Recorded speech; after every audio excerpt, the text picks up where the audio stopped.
Okay, so now that we have anatomical terms, let's use some color coding to do uh, some pathways.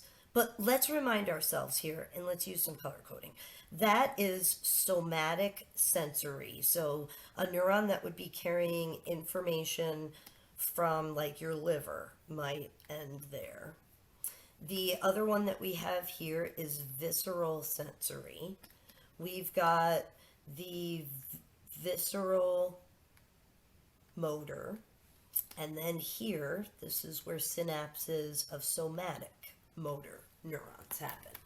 And you're kind of like, all right, I get the designations, but how does this work? What does this mean?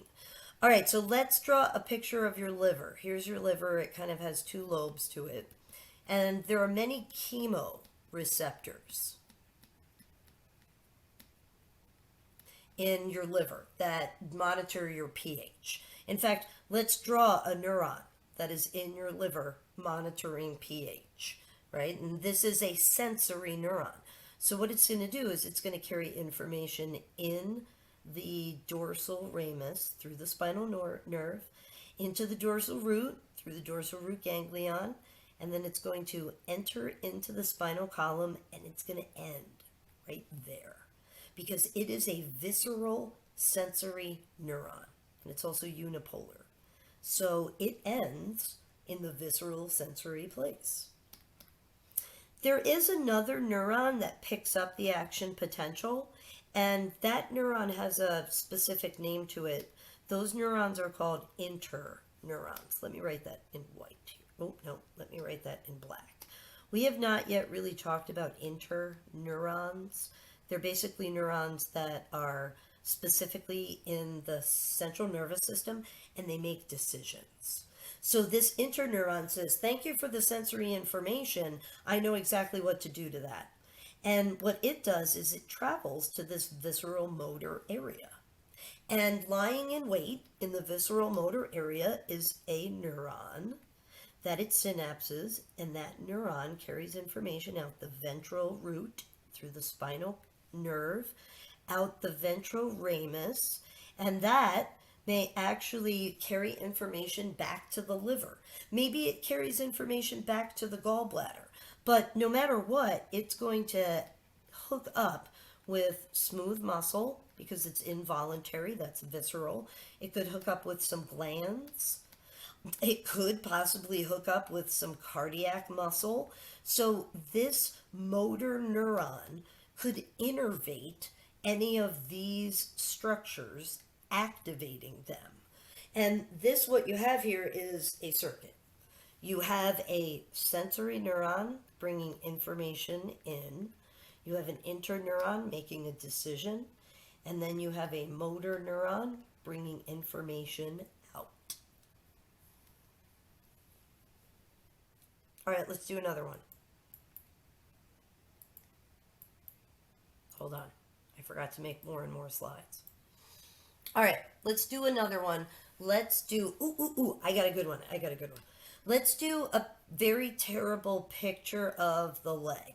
And if you've ever had the muscle spindle in your leg activated, it's when they tap on the top of your knee. And so there's this spindle that's here in your knee that has this like wrapping around it. And we would call that a mechanoreceptor because it feels vibrations, pressure, touch from the outside. And so we tap on that mechanoreceptor and it activates and information travels down a neuron through the ventral ramus, through the spinal nerve, dorsal ramus, through the spinal nerve, through the dorsal root ganglion. And because this is somatic sensory, this neuron ends right here. The interneuron picks up the information, says, oh, thank you for telling me that someone tapped upon that muscle spindle. And what it does is it brings the information to a motor neuron that is leaving the spinal cord. So it synapses with a motor neuron that leaves through the ventral root, through the spinal nerve, through the ventral ramus. And what this does is this might innervate some muscles on the leg, right? So I can tell you right now that it does innervate the rectus femoris, and it causes it to contract. At the same time, it also innervates the biceps femoris, and it makes the biceps not contract. So this neuron can carry both activating and inhibiting information. Let's do another one because repetition is what really drives information home sometimes. Let's activate more neurons.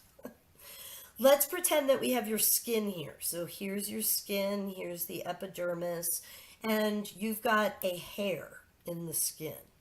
And I don't know if you remember, but the root of a hair is innervated with sensory neurons. And they're free nerve endings, so they don't have like a specific thing like a laminated corpuscle or a muscle spindle. They're free nerve endings. And what this nerve does is it maybe gets activated by a mosquito. Right? It touches the hair, and the hair is like, hello, sensory information. And so an action potential travels along this sensory neuron through the dorsal ramus, through the spinal nerve, through the dorsal root ganglion. And because this is in your skin, it stops here at the somatic sensory area in gray matter where the synapse occurs.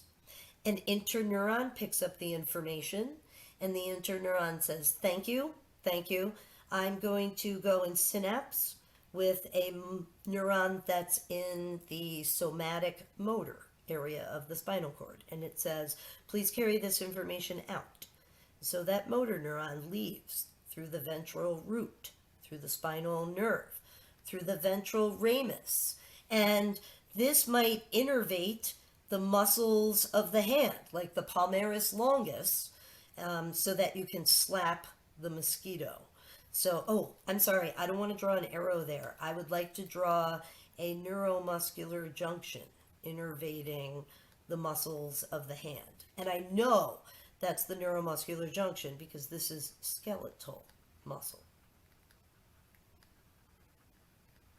Right? When I had a neuron coming from the visceral motor area, that innervated cardiac muscle or smooth.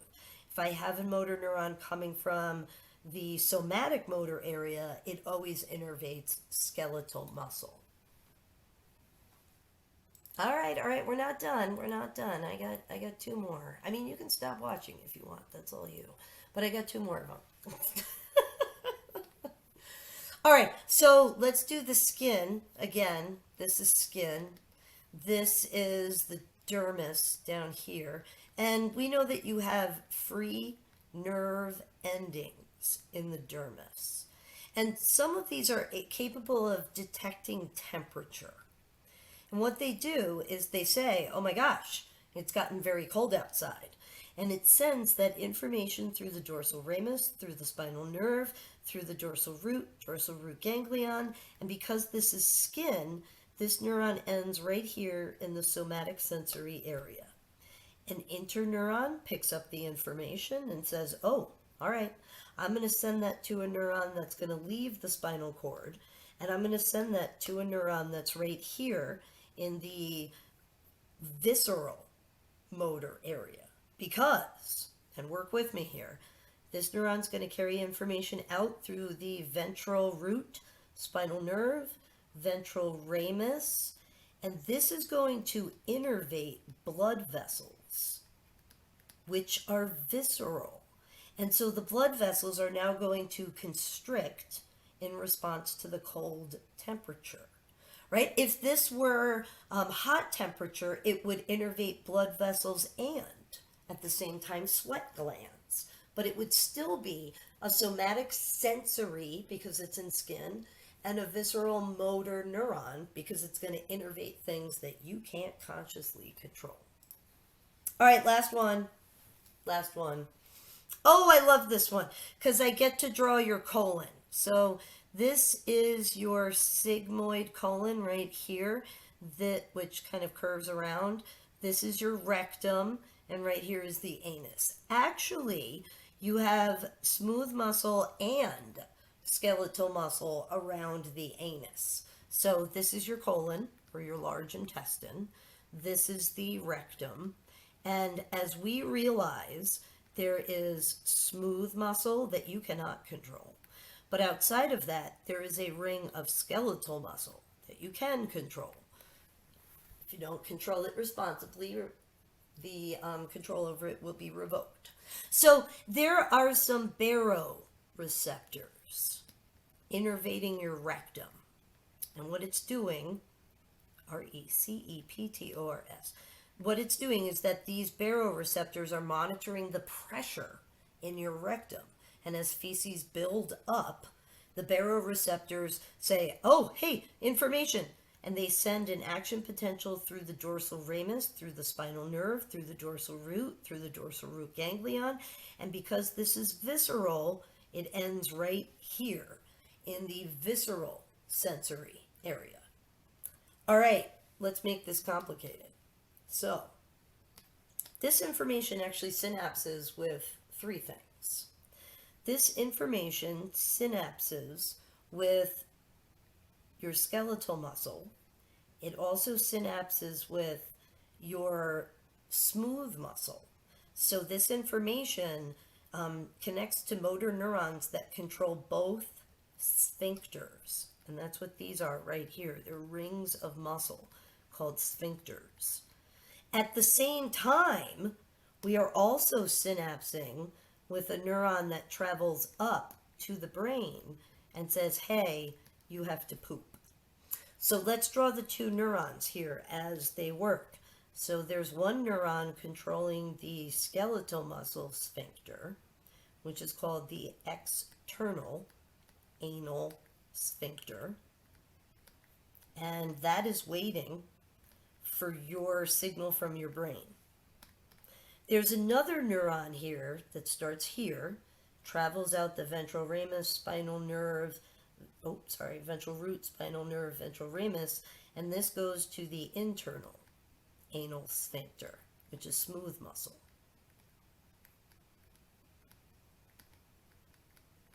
In fact, we can abbreviate those up here.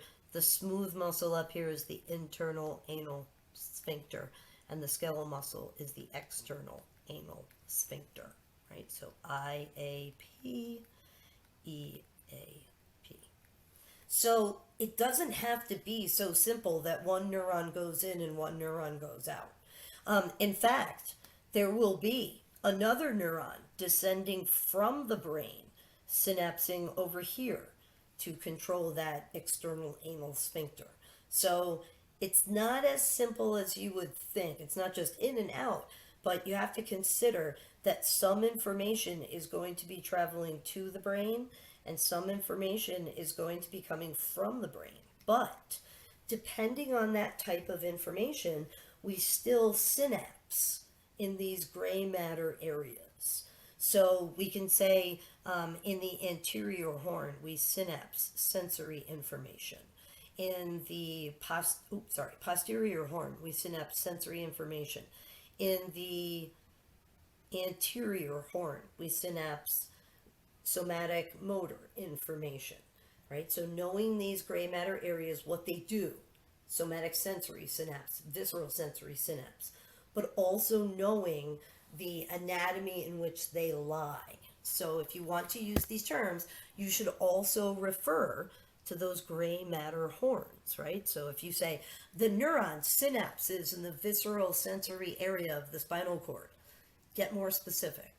The neuron synapses in the anterior horn of gray matter of the spinal cord, where synapses for somatic sensory information is performed.